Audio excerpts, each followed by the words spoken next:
talk between the game and you figure out, like, okay, maybe the hero just doesn't work the same from the offlane, or at least for us, because like I said, Lelis being on a playmaking type frontlining hero, like this is always when he's been the most successful, no matter what team he's on. Yeah, the Queen of Pain offlane last game, I think we were talking about it, after the game, like, maybe if you're playing co-op as an offlaner, you don't want to go for the Sange and Kaya build, because it feels like one of those things that's really good when you're ahead and you have a level advantage. But from an offlane perspective, like, what was he doing in fights? He was just kind of going in and ulting. That's all we really saw from Lelis in that game, and it's one of those things, you have to see it in a game to know how you feel about it. And it just feels like after that game, offlane co-op should probably go different items than mid co-op. But they're not even doing that this time. He can do the mid co-op build, which is currently OP. It's going to look perfectly fine in this game. Yeah, let's have a look. See how good of a game Supreme could have against what was quite a solid performance from Miracle's Lina in the first game. And this time around, maybe even in a matchup where Miracle's going to feel that he's even more favored in the laning stage. We'll see how well it's played and see if the Alliance are able to bring in any backup around that mid lane early on. And how does sort of the dynamic work then with the support Mars? You know, what's the plan here from Alliance? And would you think this was the plan all along when they went through their draft? I'm not sure. I mean, I think they probably planned on having the ability to flex it, and I think this would probably be just, if you have Lelis on your team, he's one of the best Mars players on the planet, so why is he not playing at this game, do you think? Like, why not put him on it? What do they not like about putting the Mars in that higher priority? Maybe it's that they think Spear Breaker is better with higher priority. It's like less about the Mars, more about the Spear Breaker. Just with items, with levels, with farm, he's going to be a lot more disruptive in this game. Or just like a player preference thing. Maybe they just weren't feeling the Spear Breaker in a support position last game. I know there's a lot of players that currently have that attitude towards the hero. People think that it's a bad support, but it's actually much better played on 3 and in mid position even. It's just like a common thread amongst some Dota players right now that share that opinion. And we're seeing on this first wave, Miracle getting some good hits onto Supreme. How much you can find underneath his tower. So not going to be too easy, though, as Miracle continues to keep that pressure up on these early levels. Yep, same as last game, just really pressuring with the level 2 timing. Like, you can see that he just pushes the lane, rushes level 2, and then just pokes you under tower, which it doesn't seem to be matchup specific. He just does it on Lina. Now top lane, Alliance, they will be able to kick things off with the first blood there. Chinkuro, and Zaramis, and Leslau. They do have pretty good beef when they get on top of this Brimstroke. But it is going to have to be cautious with his positioning, especially once the levels are there for the snap fighter. I'm able to set up a lot of physical damage with that little shredder as well, and the punches of the breaker. Yeah, Grimstroke is just so rough against any sort of minus armor, really low armor hero. Aramis with Blightstone and his little shredder, just able to put in a ton of work in this lane. The thing is, though, I feel like ILTW, if you're just farming, he can chill down. He can chill up there and farm. On bottom, looking for GH. And he's a little too speedy. Around the trees, he is able to make his way out of it. One turn towards mind control. He's a bit tankier, of course, than the Bane. And that will be enough to keep him safe. Also has a few stick charges. Dude, they're pressuring so hard down here. Not a lane that you normally know how to deal with. What an extension. I didn't realize he extended that far when he right-clicked people. Good lord. I mean, he's basically a ranged hero. That's gotta hurt. Not a good place to get stabbed. No. Yeah, down here in this lane, Nigma Galaxy, they have only 3 tangos left between them, so Alliance is putting on a ton of pressure. They still have a salve advantage on Handskin, so it's just such a strange lane to deal with. Luna Mars, like, it's not something anybody has experience versus. More tangos coming on the courier. Yep, that's Dota right now. If you're a support, you've got a donkey that has something green on it for the first 10 minutes of the game. Yeah, especially in these sort of battle lanes. Yeah, Nigma Galaxy, they do want to try and punish this Luna and make it not an easy start for Nico Baby, but indeed, Hanskin's been doing a solid job of pushing them back. over in the mid. And it's still Miracle having the edge. Of course, we'll see how things come into play when the further rune control comes in. Top lane RTW. Oh, very close to getting brought down. And we really are seeing the damage from these two heroes, even against the Kunkka early on. And there's a lot. Yeah, I mean, they're doing really well up here on Alliance. Another lane that... They've got Cookie instead if they want to try and go for this under the tower, and they will. Got the tower, the creep wave pushing in. And again, Hell Shredder coming into play, charge over. I'll get the job done, Alliance. Another kill up top. Aramis very low, but RTW got nothing else to try and clip the Snapfire with, so Alliance getting the kill and getting away with it. Yeah, they're pressuring super hard. I mean, this seems to be why they did the kind of hero swap. Yeah, they just feel like that lane is going to be a lot stronger, and it does. Yeah, I mean, they're owning. Both of the side lanes actually are going very well for them. Not the mid lane though. Yeah, but I think that this is what you expect, right? I feel like out of a Quap lead. Lina Quap, especially you know, this is Miracle after he's had one game to warm up, and he did pretty well in the warm up, you know. So coming into the second match against him on the mid was never going to be fun for Supreme, but as we've seen Quaps before, even if they do get punished in the lane nowadays, a good Quap player can make a recovery. And as you say, Supreme, it is one of his more comfortable heroes. So whilst the lane might not be easy, there's still very much a chance that we'll see Supreme get his way back into the game elsewhere. And on the top lane, God, what's wrong with me today? Aramis pressuring quite hard, bot lane as well. Luna Aura plus the Mars W, lots of damage with that extra plus 17 that he's got. Adds up. I mean, it's a lot. Obviously, top lane Aramis. He's just constantly going for Kuroki. They're going to go in with the charge, and they might just be able to take him down again. He's into the trees. Oh, and look at the stun off. Torrent as well holds back the Spirit Breaker, but Lesnar and Aramis, they're still going in for Kuro. He'll cut his way through the tree line. That was the only tango that he did have left. But it was enough to get him down into the side here. And they should still have a solid job of finding him. They do. Cookie in. Be able to take out Kuroki again. He is not having a fun time in the safe lane. You know, I feel like if I'm Leslau, it's like you're 2-0, so you're happy at this point. Oh, he's not bashing. At the back-to-back courier snipes there. GH got this earlier whilst he was trying to bring out the tangos and the bands. He just got it again, and he got both of them. So the complete regen backup wiped out there on that bottom lane as GH. And there's about his third courier sniper in the first 5 minutes. Dude, Miracle, while the career sniping was happening, solo killed Supreme mid. Just well, that's not good. A kill with Laguna. Yeah, I mean, it's been a rough lane, and yeah, Supreme, he's been trying to hold on, get what he can without losing his life, and now Miracle has been able to push him over the edge.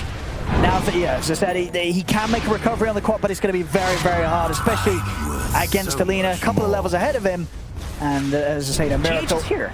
Okay, so Kuro was not able to throw anything out to Supreme there. He's had his eyes on the courier instead. I'll be able to look towards Aramis. Doesn't want to go up to the high ground. Doesn't quite know if there's a chance turning around. They do have that high ground ward, but deciding against it, they'd rather have the focus back on mid. Of course, this is the bigger kill to get if they've got the burst, but they don't quite. Supreme able to make it back underneath the tower to safety, but still just having to play incredibly evasively against Nigma Galaxy. He's very vulnerable in the mid lane right now. Dire's structures are fortified. Yeah, I mean, this just hurts to see. I mean, everybody's had a game of Dota like this where you just give a kill away at the wrong time, and Miracle's being such a pain in the ass.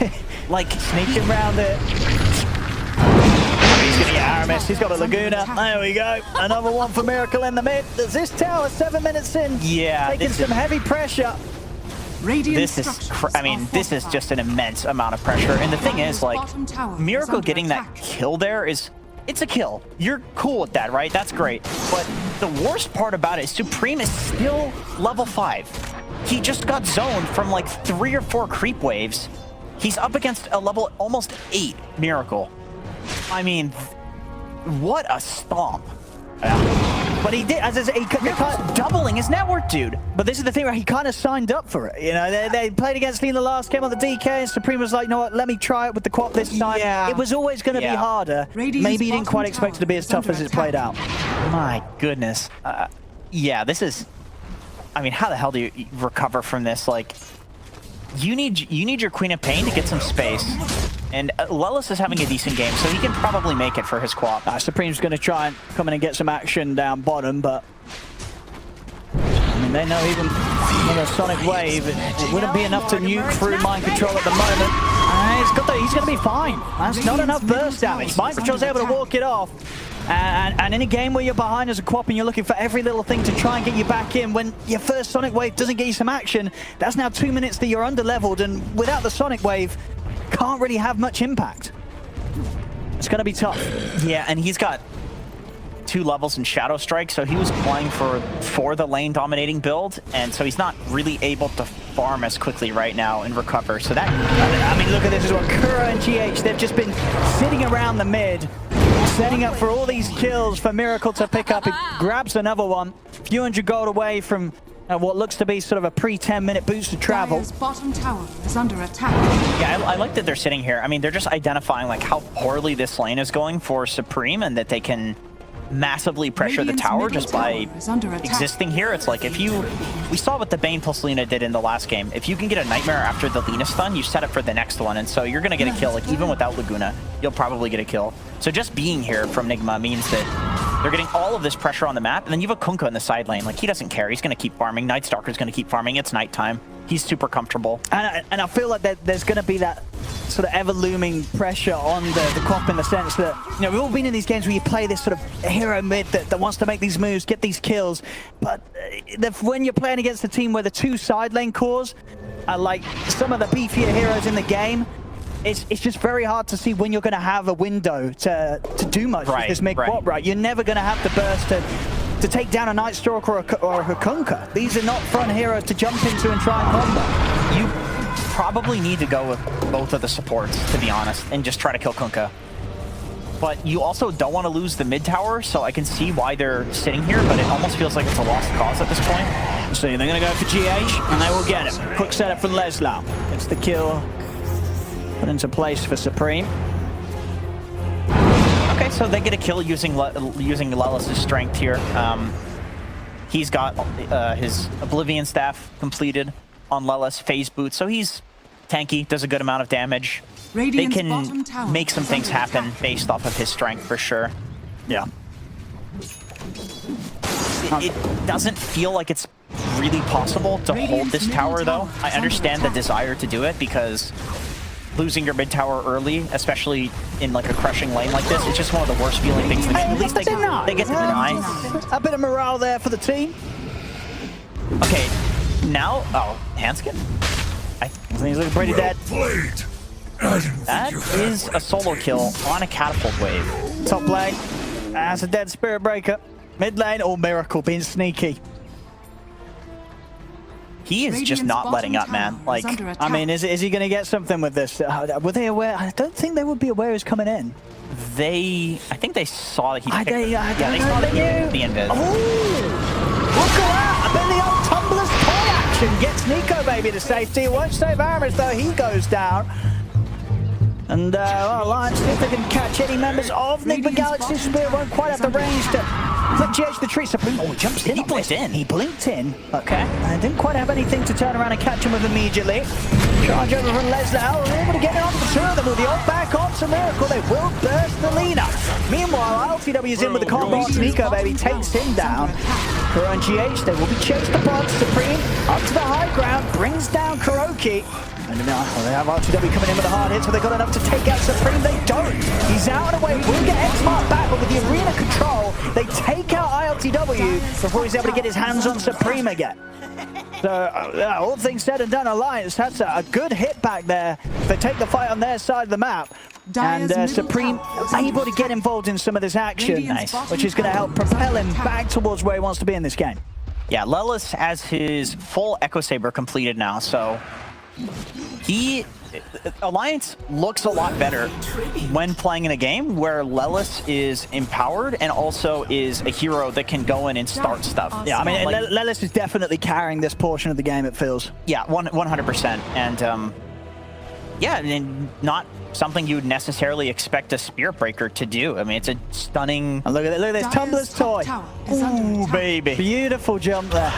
from Nico Baby. Dire's structures And I mean, it's a big start. Maybe if Nico Baby dies there, then now there's a little bit of damage output to help fight back. Because there was no sentry there, right? It's just, I think just sort of the animation begin, right? Radiant's bottom tower has I mean, fallen. that's just impressive. I mean, yeah, lightning reflexes there from Nico Baby.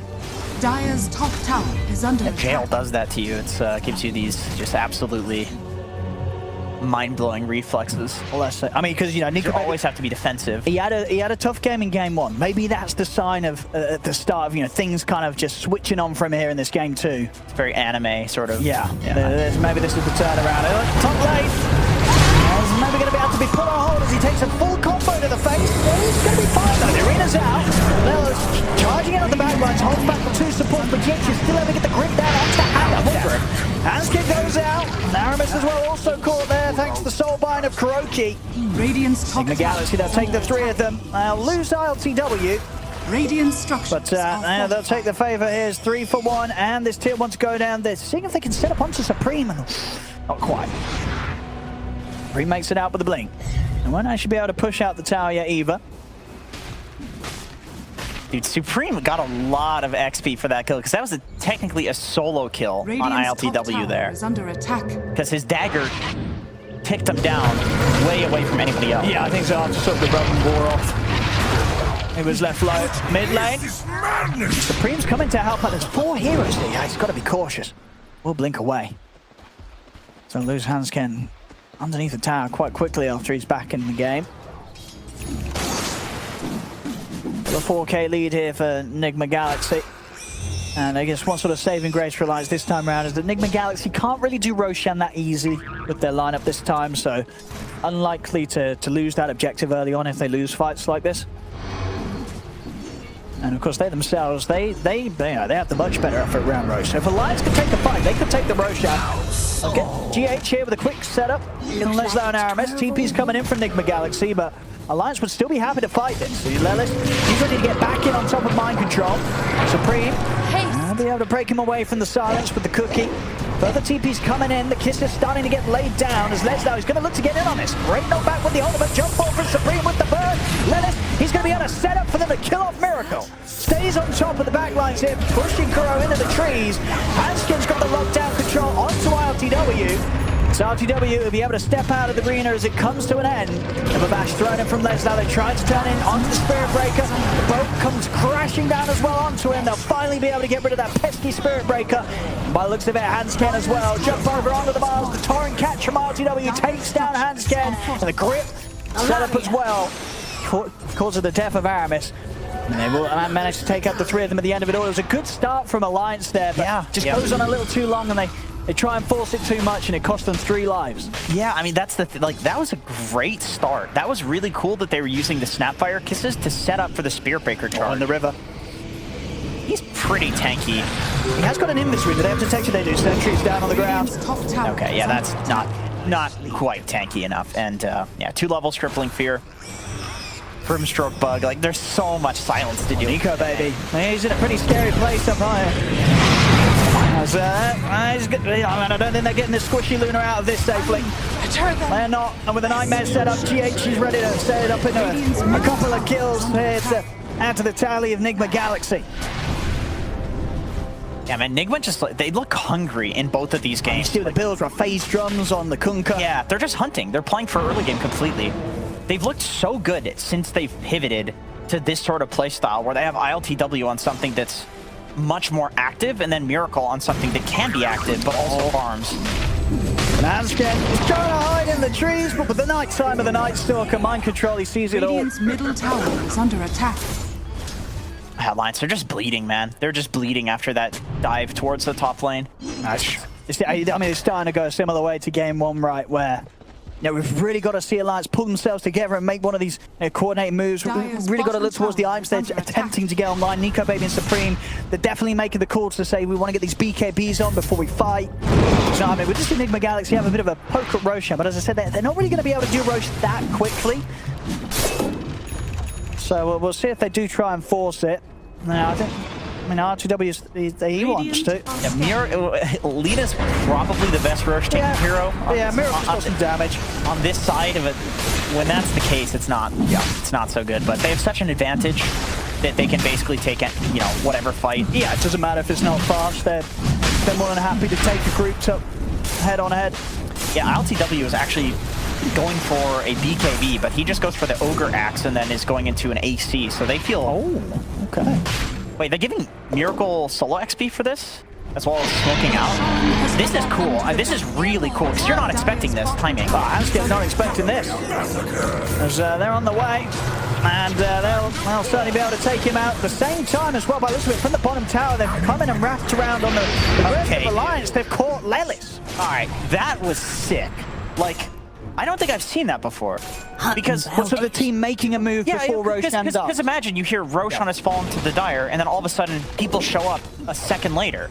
You're just like, what the hell? Yeah, mentally you don't expect. No, absolutely because you're right. not. Yeah, you're right. You sort of get this image of where they are. Based on when the Roche falls, and then so you can play like that and be like, oh, I'm gonna chill here for a bit and then leave in 2 seconds from now. Yeah, like that. I mean, it caught them massively off guard. Suddenly they were losing a hero near the river, and they were losing someone else down bottom. They're totally not ready for that. I mean, that was just sick. That was really cool. That was a sick call. Which Nigma, even when they're losing and you know looking bad as a team at the start of the tour, they've always made really good calls like that. Like their smokes are super high quality. Which when you have a captain like Kuro, it makes sense. But it's cool to see that. I mean that's innovative. No. Oh, yeah, they're certainly not looking rough today. 19 minutes in, and it's already looking like Nigma Galaxy are going to have a pretty comfortable game in the bag here. Unless Alliance can come in with something surprising once the BKBs are up for their cause. If the fight doesn't go well when Supreme and Nico Baby turn up with the BKBs, it's very hard to really see timing later on in this game where Alliance are really going to be able to hit back hard. It's going to get more and more difficult. Yeah, I mean, the biggest timing that Alliance had was Nico Baby's BKB on Luna, but now that there's an Aegis in hand for Nigma, it's not important. It's really not important. You have Fiend's Grip, which goes through BKB. No. You have these tanky heroes, Kunkka Boat. You're going to be able to delay until the BKB's down. Supreme, and he's been caught a few extra gold before the BKB's out. There's any way of trying to save him. There isn't. The soul bind into the Sinus locks down the two of them. As they've just got to get out Alliance. Aramis TP's away. Nico Baby, is it long TP? And they've got him. Oh boy. It was a longer TP, I believe, and he didn't want to pop his BKB before he went for it because he felt that he was going to be out in time. He was not. 3 more kills for Nigma Galaxy, and things continuing to fall apart for Alliance. Miracle has a DD bottle too, just to make things worse. Your Aegis hero now able to do a ton of tower damage. Close to an MKB as well. Tower has fallen. This is rough. This is really rough. I mean, Nigma's just been super on point today, though. Like, this is not looking like an easy team to beat in general right now. They're looking really strong in all of the games that they play, but like today specifically, they've been hungry for blood, man. Like, they're just hunting constantly. I've been crushing it. No downtime whatsoever in their gameplay. Like, they're not being lazy at all. Money to burn. You see smokes like that Roche smoke, and we've seen a few of them in this series. Like, they're thinking about Dota today. Yeah, I feel like I haven't really seen any of Nigma Galaxy's members just get caught out, you know, in sort of random positions. It just hasn't happened today in the series. Any deaths they've had, it's been a support, getting a job done somewhere, or in a sort of a team fight that, you know, Nigma Galaxy have chosen to take. You know, I think we had one sort of move in the first game where Alliance did catch them by surprise, but other than that, Nigma Galaxy's just had full read on Alliance's moves. Is on board. Yeah, definitely. And this is a team that can, you know, people always make the excuse or that they've already secured a slot in the major, or they don't care about the earlier seasons, or, you know, whatever. There's always these excuses. Like, this is a team that can look weaker at times based on who knows what. But no, they're looking on point. They're looking on point recently. It's interesting that there are teams like that where their potential's really high, but sometimes they just are not hitting that potential. And then there's other teams that are somewhere in the middle, but always somewhere in the middle. Dire are See the scan here, Nigma Galaxy, they're ready to charge straight up for the high ground. Arena down from the Hanskit, trying to stop the chase, but they're still able to reach over to get the salt line set up. BKB's out from Supreme. He'll try and turn and help out, but they've already lost Leslau. Supreme with the last few seconds of his BKB having to blink away. And Mind Control chasing down with the nighttime on top of the Mars. Hansken's out. The boat's coming over. Nico Baby has to pop his BKB to get out of there, but Supreme's been left on the low ground. Another pick off here for Nigma Galaxy as they take out the three of them. And already on the backlines, GHE set up for a fourth. The controls there onto Aramis. As Nigma Galaxy, they are just taking whatever they want at this point. And Alliance, they just have no counterplay. Yeah, this Nico Baby BKB is feeling like he's alone. Okay, but also Mind Control, it's not nighttime, so yeah. Oh, yeah, he was standing a bit close there, but did as you say, trusting in the sunlight to save him. Yeah, I can see why Mind Control is going for that, though. It's like 1v5, you know, you're going to look for something, but he's a little too far. Oh, we'll have the casualty of a GH on the back off. Well, that is all. Everybody else very easily out of that. And Alliance, they're not going to smoke up here with Hansken and Leslau. They've got the arena in 10 seconds. Nico Baby being used almost as the bait. And Nigma Galaxy are going to go for this. So Alliance, they want this fight to happen. Will it actually work out the way that they plan, though? As the charge over towards Mind Control. Leslau still trying to get it. Supreme jumps forward. Immediately Soulbind comes out. BKB's there from the two cores, but again, they have to sort of step away. Arena's in play, but Miracle pops the BKB. He's punching into Nico Baby, chasing down this Luna. Nico Baby cannot escape. A charge over comes out, but they cannot stop Nigma Galaxy from running them down one by one. Torrent out on a Hansken, the Mars to fall. Alliance, they had to split. This is for you. I mean, and that clearly was a move that Alliance themselves were trying to set up. With the smoke up from the two of them, Nico Baby on the push, but they don't get anything with it. And when you sort of see that move fall apart, you've got to wonder if there's anything left in the can here for Alliance. They'll get a tier 1 in the mid lane. It's under attack. Dire's middle tower has fallen. He cancels. That's funny. Yeah, I mean, that was best case scenario for them. They had gotten a pick off on GH position 4, important hero to pick off. Also, it was not nighttime and 60 seconds on Mind Control's ult. Still, he just got the ult on Mind Control, so like he was effectively not a hero in that fight. But they just say, okay, Miracle does enough damage. We can still easily fight this. ILTW will frontline, and yeah, Nigma was right. They read that situation like a book. It's just at this stage, how does Nico Baby get in on this fight? Because it really does feel like he pops BKB, so does Miracle, and at this point, Miracle with the stacks built up with the Fiery Soul and the MKB, he tears through the Luna. He does, and like ILTW too, as 2700 HP, like he's not dying here. Leslau. He's going to try and start things onto Miracle. Defensive Nightmare comes out, buys time for Miracle to pop the BKB. Grips down on the Supreme. Leslau also to fall. Nico Baby's getting in on the backlines with the BKB and the Eclipse. Miracle able to get out of the arena with the last second of the BKB into the trees as well. Now have the distance to turn, punch back into Nico Baby. They're just going to call it. They've had enough Alliance. GG is called. Is he going to be able to get the Rampage to close up the series? Let's see if he's able to. They've got the control onto Hansken, and he certainly does. Miracle finishes it off with a Rampage. This series, I mean, it really was just all Nigma Galaxy. Alliance